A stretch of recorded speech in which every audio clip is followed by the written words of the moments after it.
dal leen ak jàmm ci AGT News chaîne bi leen di jox xibaar yi wér te wóor abonné leen ngir dara bañ leen a raw. AGT News. ok internet yu AGT News yi dal leen jàmm tey nag liñ fas yéene waxtaanee benn bataaxal la bu gudd lool tukkee nag ci ay boroom xam-xam yoo xam ne ñi ngi fii ci réewum Sénégal ñoom ñu bind jëmale ci situation bi nga xam ne moo am ci réew mi ñeel mbiri Ousmane Sonko mbiru état du Sénégal ak surtout DGE ñu gën koo xam ci direction générale des élections ka koy jiite nag ñëpp xam nañ turam mooy Thiendella Fall ñoom nag ñu am kàddu yu bëri yuñ ci jot a yëkkati ñun nag li ñu ci bëgg muy suñ càkkuteef moo di sénégalais yi nga xam ne jànguñu ñi nga xam ne seen jàng soriwul wala boog duñ mën a lire lu ni mel mën koo déglu xam ñooñee nga xam ne ay kilifa lañ di ay boroomi xam lan la ñu def ci seen bataaxal bile ci loolu la ñuy jublu waaye nag dañuy sàkku ngeen abonné te itam ngeen aimé vidéo bi loolu dina tax ñu bëree bëri mën cee jot bu ko defee ñëpp nag mën a xam taxawaayu boroom xam-xam yile ci situation bi ñuy dund. ci seen bataaxal bile nag dañuy tàmbalee ñun ci ñetteelu paragraphe bi fa nga xam ne ña ngi fay yëkkati yile kàddu ñoom ñu ne l'actualité préélectorale marquée par le refus de la direction générale des élections de remettre des fiches de parrainage aux mandataires de monsieur Ousmane Sonko est typique de la crétinisation de l'administration sénégalaise. maanaam mbir mi nga xam ne moo ñeel Ayib Daffé mi Ousmane Sonko yónni ngir mu jëlal ko ay fiche de parrainage ni mu demee ba ñoom ñi nga xam ne ñooy jiite boobu lépp service ñu bañ ko borom xam-xam yi lee nee nañ loolu dafay tuutil tout simplement à DGE ci taxawaay bu ñaaw bi nga xam ne am nañ ko ci mbir mi. loolee moo tax nag ñoom ña ngay wëyal ba tey yëkkati yi la kàddu ñu ne démembrement de l'exécutif la direction générale des élections exerce en principe de simples compétences techniques et matérielles requises pour la régularité du processus électoral. maanaam ñoom dañoo nekk benn pàcc ci ñiy jiite Sénégal exécutif boo ko déggee mooy pouvoir bi nga xam ne président de la république moo koy daal di exercer moo ko moom. pouvoir boobu nag daf ci am ay ministères yu fa daal di nekk benn ci ministères yooyu mooy ñu yor biir réew mi maanaam kaaraange yi biir réew mi moom la ñuy tuddee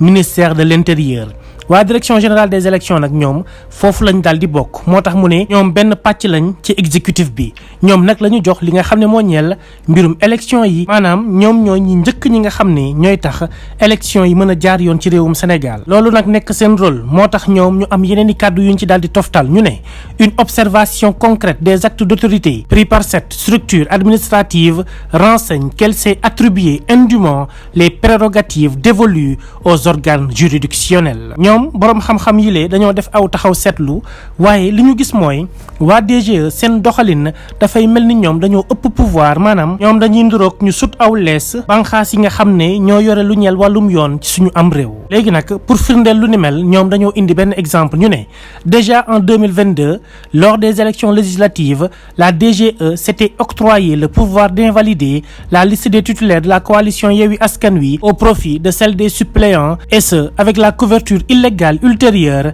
du Conseil constitutionnel. ñoom ñu ne 2022 bii ñu weesu rek yàggul dara def nañ lu mel noonu sénégalais yëpp teewlu woon nañ ko mooy bi ñu invalider liste ñoom Ousmane Sonko mi nga xam ne moo nekkoon tête de liste coalition Yewwi Askan Wi ci jongante palum député yi waaye la ca xew ñëpp gis nañ ko Ousmane Sonko ak ñamu bokkaloon nekk ci liste bu njëkk ba kenn jëlu leen liste suppléants yi ñoo mujjee jàll ba ñoom ñoo nekk jamono ji ca biir assemblée nationale waaye nag loolu dañ cee toftal ne waa conseil constitutionnel ñoo leen ko nangul après moo tax mbir mi daal di jàll moo tax na ñu doog a dikk ci tey jii indi lii xew jamono ji ñu ne aujourd'hui en perspective des élections présidentielles de février 2024 la DGE reproduit à foison ses postures anti-républicaines à travers l'étape des parrainages prétextant la radiation de monsieur Ousmane Sonko des listes électorales la DGE estime nécessaire de ne pas remettre aux mandataires du leader de PASTEF des fiches de parrainage ñoom nag ñu ne waa DGE ñu ngi nekk di defaat loolu élection wu février 2024 yi ñuy waajal Ousmane Sonko daa bokk ci candidat yi ñu ne duñ ko jox ay fiches de parrainage am ca lañ sukkandiku mooy dañ koo rajjee maanaam dañ koo génnee ci liste électorale yi loolu moo tax ba mandataire Ousmane Sonko boobu la ñëwee ñu ne duñ ko daal di jox fiche yi waaye nag am na luñ ci teg ñu ne par ce procédé l'organe dirigé par monsieur Thiendella Fall confisque les prérogatives dévolues exclusivement au Conseil constitutionnel seule instance entre parenthèses juridictionnelle habilitée à entériner l'éligibilité d'une candidature aux élections présidentielles ñoom li ñu wax leer na nañ ñu ne li nga xam ne Thiendella Fall miy jiite DGE moom ak ay ñoñam def nañu ko teguñu ko fenn li ko waral du leen lu dul conseil constitutionnel comme ni ñu ko waxee sànq ñoom kese ñoo am sañ-sañu taxaw ne kii day doon candidat wala du ko doon te lépp nag dañ koy teg ci yoon ndax day am ay charte yoo xam nañ ci la ñuy tënku ngir mën a def seen liggéey ñoom ñooñu nag di ay boroomi xam-xam yamuñu foofu ndax am na luñ ci dolli nee nañ en s'agrippant à la radiation fondée sur la situation de contumace de monsieur Sonko qui ne convainc aucun juriste sérieux prenant le savoir juridique comme un sacerdoce, la DGE défie en toute illégalité et le juge constitutionnel et la Sénat li ñu wax mooy Ousmane Sonko liñ ne dañ koo génnee ci liste électorale yi ndax mbirum situation de contumace ñëpp xam ne loolu wax ju teguwul la te ñoom nee nañ juriste bu sérieux maanaam ku ci ragal yàlla képp ci li ngay def di nga xam ne mbir moomu teguwul ci yoon te itam waa DGE dañoo défier juge constitutionnel bi ak banxaas bi ñuy woowee Sénat ñu dolli si nag yile kàddu cette voie de fait ne semble pas heurter les turiféraires et autres laudateurs du camp présidentiel et de l'administration qui, depuis 2021, ont fait de l'expression « force reste à la loi » la nouvelle trouvaille de l'État féodal sénégalais. ñoom nag li ñu bëgg a wax foofu mooy ñi nga xam ne jamono yii yëpp ñu weesu depuis 2021 la ñu doon ndamoo di ko bàkkoo saa su nekk rek ku jug ñu ne la force reste à la loi ñoom ñooñu xanaa mbir mii am ñu teg ci seen gët xanaa dañ koo bëgg a tàng xam lu ñoom ñoo daan wax force reste à la loi tey nag mbir mi leer na nañ loi wa ngi nii ñu jéggaane ko salfaañe ko dëggate ko ñàkk koo respecté ñoom ñëpp ñu ne teg comme si de rien n'était ndax lañ doon woote woo dëgg la ci ñoom mooy li jaaxal ñëpp waaye borom xam-xam yi pareeguñu ña ngay wëyal naan à la suite de l'ordonnance rendue par le très honorable juge du tribunal d'instance de Ziguinchor imposant la réintégration de monsieur Sonko par les services centraux du ministère de l'Intérieur sur la liste électorale de la commune de Ziguinchor ainsi que sur le fichier général des électeurs, la DGE, par un communiqué en date du 20 octobre 2023, va à contresens des règles de droit positif les plus banales en maintenant sa commande politique destinée à ne pas remettre des fiches de parrainage aux mandataires du contumax le plus localisable géographiquement de l'histoire du droit pénal. ñu wax foofu yéeme na lool maanaam ki nga xam ni moo di juge bu tribunal d'instance bu Ziguinchor ñoom dañ koo kañ màggal ko yëkkati ko ba ca kaw a kaw ndax ña ngi ko woowee très honorable ñu ne ok ndogal ba mu daal di jël mooy dafa sant services centraux yi nekk ci biir ministère de l'intérieur ngir ñu dugalaat Ousmane Sonko ci liste bi nga xam ne moo ñeel commune bu Ziguinchor dugalaat ko itam ci fichier général des électeurs maanaam fi nga xam ne mboolem kuy wotee ci réewum Sénégal dañ fay gis sab tur waaye nag ba mu xewee communiqué bi nga xam ne ñoom waa DGE génnee nañ ko dafa jël contresens maanaam ndogalu juge ba ak kaddu yi waa DGE dafa waroo lool waaye ñoom nenn képp lañ ko jàngatee mooy waa DGE dañoo am commande politique maanaam lu ñu leen sant ñu war koo def moo waral ñu bañ a jox ay fiche de parrainage mandataire Ousmane Sonko ba waaye liñ ci teg moo gën a neex mooy Ousmane Sonko moom miy contumax bi nga xam ne ci taarixu droit pénal mooy ki gën a neex localiser géographiquement maanaam ca fa mu nekk ndax nag ñëpp xam nañu ko Ousmane Sonko ñoom ñi koy wër ñoo ko arrêté yóbbu ko ca kaso ba ca Sibi Xotaan jamono ji mu nekk ci hôpital principal borom xam-xam yi nag ñeel wàllum yoon noppee guñu ba tey ña ngi ca kaw Thiendella Fall ña ngi koy wax naan les auteurs de ces lignes laisseront le soin à un étudiant de première année de sciences juridiques expliquer à monsieur Thiendella Fall sur le fondement des articles L47 alinéa 4 du code électoral et autres articles 36 et 74-2 de la loi organique relative à la Cour suprême la nature des décisions de justice non suspensives et celles suspensives. Thiendella Fall mi nga xam ne mooy jiite DGE borom xam-xam yile liñ ko bëgg a wax mooy benn étudiant bu nekk en première année buy jàng wàllum droit moom sax mën naa expliquer article yi ñu fi jot a lim muy L47 alinéa 4 ñeel wàllum code électoral ak itam buñ demee loi organique bi ñeel mbirum cour suprême article 36 ak 74-2 te yooyu yëpp bu ca sukkandikoo rek mën naa xam lu ñuy suspendre am déet ci ñeel ab décision de justice bu ñu jël te ba noppi mu am pourvoi en cassation borom xam-xam yooyu wax ba tey de ñoom nee nañ le caractère manifestement illégal du communiqué de la DGE ne s'ouvre à aucune interprétation possible même si au Sénégal une certaine doctrine universitaire ignore la nature dogmatique des sciences juridiques. ñoom nag li ñu bëgg a wax foofu mooy waa DGE communiqué bi ñu def ñëpp xam nañ ne teguwul ci yoon ba noppi itam amul lenn lu mu wane loo xam ne war naa mën a tax ñuy toog di ko interpréter sax bu dee ci biir Sénégal am na ci ñoo xam ne dañoo ëmpale ne xam-xam ci lu ñeel wàllum yoon dafa am nature dogmatique. loolee moo waral ñoom ñu teg ci yile kàddu le Sénégal est ce pays où nombre de juristes universitaires magistrats avocats notaires énarques sont analphabètes en savoir juridique. loolu nañ ko déggee mooy bëri na ci ñoo xam ne ñi ngi yëngu ci lu ñeel wàllum yoon te pourtant seen xam-xam daa des ci mbir mi mooy ñi mu lim ñëpp muy universitaires yi muy magistrats yi muy yenn ci avocats yi muy ñenn ci ay notaires ak énarques yi bëri na ci ñoo xam ne seen xam-xam ñeel mbir mi dafa des lool. ñoom ña ngay woyal naan eu égard à la clarté du droit positif sénégalais rendant exécutoire immédiatement l'ordonnance du tribunal d'instance de Ziguinchor, l'obstination de la DGE à exécuter une commande politique à l'encontre de monsieur Sonko renseigne sur l'insignifiance du droit à fonder un narratif social au Sénégal dans un ordre social faisant de la laïcité son modèle républicain. Le législateur prend la place du Dieu divin et les lois assument la sacralité confiée traditionnellement aux livres Torah, Bible, Coran. ñoom nag li ñu bëgg a wax foofu mooy mbirum Sénégal fii lu ñeel wàllum yoon dafa leer nañ dañ koo teg mu jaar yoon xanaa kay li fi nekk mooy nga exécuter wala nga bañ koo exécuter li nga xam ne nag juge bu tribunal d'instance bu Ziguinchor jël na ko comme ndogal dañ ko waroon régler ca saasa waaye waa DGE ñoo am seen commande politique jëmale ko ci mbiri Ousmane Sonko loolee nag taarix bu ñaaw képp lay bàyyil réewum Sénégal ba tax ñoom ñu ne ñun dañoo sukkandiku ci modèle républicain boo xam ne laïcité la ñu jiital maanaam jiitaluñu mbirum diine waaye nag lañ waroon jouer ñoom comme rôle justice moo koy def ba tax mu ne législateur bi moom mooy jël place u yàlla rôle bi nga xam ne loi yi moom lay jouer nag day mel ni rek traditionnellement téere yi nga xam ne ñoo fi nekk muy Torah muy Bible bi ak Alquran foofu nag benn genre comparaison dong lañ fa doon jéem a def ba tax na nag ña ngay wéyal ba tey noppeeguñu l'acte posé par l'administration électorale ce vendredi sous un prisme symbolique est blasphématoire en ce qu'il remet en cause la sacralité du droit comme instance principale de la fabrique du lien social parce qu'elle est une mise en scène.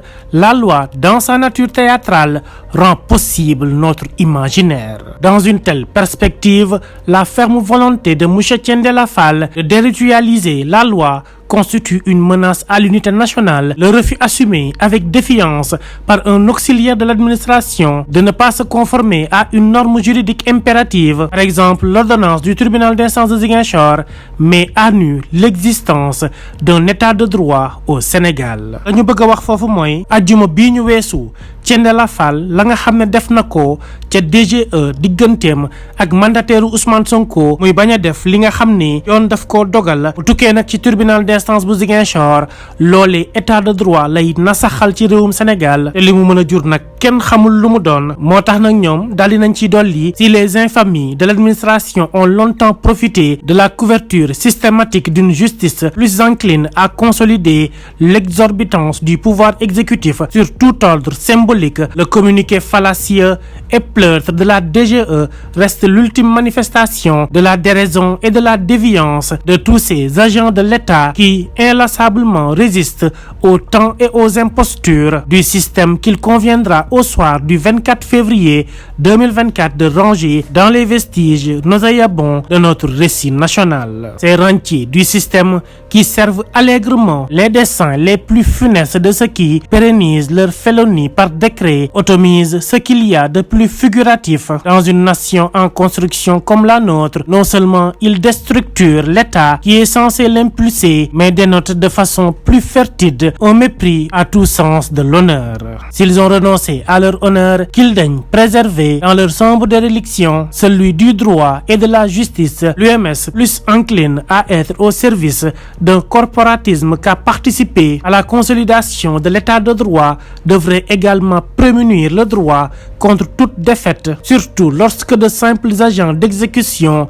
des décisions de justice s'érigent en ordre juridictionnel concurrent ou en créateur de jurisprudence au service d'un droit inexistant. ñoom nag bëri na ci ay kàddu yoo xam ne yëkkati nañ ko jëmale ko ñoom seen biir ñi nga xam ne ñooy yëngu ci lu ñeel wàllum yoon lañu ca jublu nag du leen lu dul daal di waxante dëgg daal di xamle ne képp koo xam ne yaa ngi ci biir boo demee dem ba yow amatoo honneur boo xam ne da nga koy préserver ngalawaay na nga préserver honneur bi nga xam ne moo ñeel lépp luy dox ci mbirum droit ak ci mbirum justice. loolu sax moo tax ñoom ñu interpellé waa UMS maanaam Union des magistrats du Sénégal ñu ne ñoom buñ yëngu rek ci mbirum corporatisme maanaam magistrat gi ñu doon ak seen kuréelu magistrat googulee képp daal di leen yitteel déedéet nañ bàyyi xel ci liy xew ci réew mi te nañ ko dénoncer bu ñu nangu benn yoon ay agent yoo xam ne lenn képp lañ leen sant mooy jël leen ndogal bile te ngeen doxal ko ngeen wëyal ko amul lenn lu ngeen ci def leneen. waaye nag buñ leen ci setaanee ci seen ay kàddu ñoom ñu ne lenn kese lañ leen di jural mooy ñu nekk di créer ay jurisprudence ci benn xeetu droit boo xam ne amu fii ñoom la ñuy wax ak la ñuy xëccu jotewul lenn ak li nga xam ne moo daal di am. moo tax ñu teg ci ne le communiqué de la DGE qui ne vise aucun texte juridique reste assurément un fait d'arme caractéristique de la défaite du droit orchestré machinalement par le régime en place depuis l'amorce du second mandat du président sortant. ñoom ne nañ lii di xew nii nag lenn kese moo ko waral mooy nguur gi nekk ci réew mi depuis ba ñu tàmbalee seen ñaareelu mandat la ñu nekk di doxalee nii jël droit nag di ko manipuler nu mu leen neexee di ci def lu leen neex. ndax nag ku lire communiqué bi nga xam ne waa DGE bind nañ ci doo ci gis dara lenn loo xam ne dafay nduroo ak texte juridique maanaam fu ñu sukkandiku fu ñu basé wu ba def lu ñuy def te loolee nag di ko soobee mooy régime bi nga xam ne ñoo fi nekk président sortant bi nekk ci au premier chef. ñoom boroom xam-xam yile bàyyeeguñ ba tey waa UMS ña ngay wéyal naan l'UMS se devait ainsi de s'insurger contre cette usurpation inconsidérée de monsieur Thiendella Fall dans les fonctions d'un juge et dont la conséquence majeure est de rendre inefficace une décision pourtant rendue par un de ses valeureux membres que l'UMS a pourtant défendu lorsqu'il a été voué à la vindicte populaire par le communiqué scabreux de l'agent judiciaire de l'État. te kaaral bi nga xam ne Union des magistrats du Sénégal def nañ ko ci mbir mi lee ñoom neexu leen benn yoon ba nga xamee ne agent judiciaire de l'État attaqué na kii di juge Sabassy Faye ñoom ñu gis ci seen bopp daal di bind aw communiqué xaatim ko ñu ko defee noonu waroon nañ ko mën a defee ci kaw Thiendella Fall mi nga xam ne dafa nekk di jéggaane yoon te doxalin bi mu am day mel ni ndogal yi magistrat yi di jël amul benn njëriñ amul benn sens ma ngi koy tuutil ma ngay yàq honneur ba kon nag ñoom ñooñu lee du yoon ñu daal di noppi ci liy xew jamono ji fale ca direction générale des élections ña ngay wéyal naan elle se devait également de sortir de son mutisme cyclique dans cette même administration sans aucune base légale et en absence de décision judiciaire avait barricadé le domicile du contumax retrouvé de la même manière qu'elle aurait dû recadrer l'ancien garde des Sceaux dans ses errements répétés sur la radiation de monsieur Ousmane Sonko. ba tey ña ngay dal ci seen kaw ñu ngi naan Sonko mi contumax retrouvé bi maanaam këréeroon ba feeñaat moom moomulee ba ñu barricadé buntu këram loolu ñoom waroon nañ cee jug wax ci dal ci kaw état du Sénégal ndax kat nañ ko defee dëppoowul ak yoon ndax amul benn décision bu ñeel wàllum justice boo xam ne ca lañ sukkandiku ngir def ko waroon nañu dal itam ci kaw ka nekkoon ministre bi ñu dénk lépp lu ñeel wàllum yoon di Ismaïla Madior Fall doon wax joo xam ne tegu ko fenn ñeel nag mbirum radiation bu Ousmane Sonko. ñoom borom xam-xam ya ña ngay wéyal naan tous ces actes matérialisent le déclin du droit de sa fabrique à son exécution en passant par son enseignement. Il n'épargnera aucune profession juridique. Il n'y a rien de pire qu'une société doit redouter lorsque le droit qui est délibéré n'est plus appliqué et que la justice et l'éthique n'en constituent plus les idéaux. lii yëpp di xew nag ñoom nañ ko expliquer mooy dafay wane tout simplement que ne ñun ñi ngi dellu ginnaaw ci lu ñeel wàllum yoon te nag loolee war nañ cee bàyyi xel te société bu ne war naa mën a xool bu baax fu muy teg tànkam balaa muy dugg ci foo xam ne du ci mën a génnaat ndax nag ab société boo xam ne décision yañ fay daal di jël ci lu ñeel wàllum justice kenn du ko appliquer nag foofee lépp lu ñeel wàllum yoon ak éthique nañ ko jël tegee ko de côté te xam ne nekkatul lu koy daal di constituer. ñoom nag ña ngay wéyal naan à l'aube du cycle nouveau qui attend notre pays la reddition des comptes tant promise avec une déclinaison essentiellement économique ne devrait en aucun cas épargner ces agents de l'État dont bon nombre en sont également les fossoyeurs et qui, pour des raisons insondables, pensent disposer d'une impunité voire d'une immunité au gré des régimes qui passent. ñoom li ñu bëgg a wax foofu mooy toppite moom dina am ci réewum Sénégal waaye képp koo xam ne jëloon nga dërëmu askan wi na la leer ne cycle bu bees bi di ñëw na la teg loo xam ne boo yëgoon doo ko daal di def waaye itam waruñoo épargner képp koo xam ne agent de l'état nga woon nga yaakaar ne lu la neex def lu la neex wax lu la neex jëf ëllëg dara du la ci fekk même sax bu fekkente ne kilifa yi lay jiite yoratuñu réew mi ñeneen daal di ñëw. Au même titre que leurs commettants, ils endossent la responsabilité directe et entière de la souffrance des Sénégalais et de l'agonie de notre peuple soif de liberté et d'alternative. ñoom ñooñee jafe-jafe yi nga xam ne askanu Sénégal ñi ngi koy daal di dund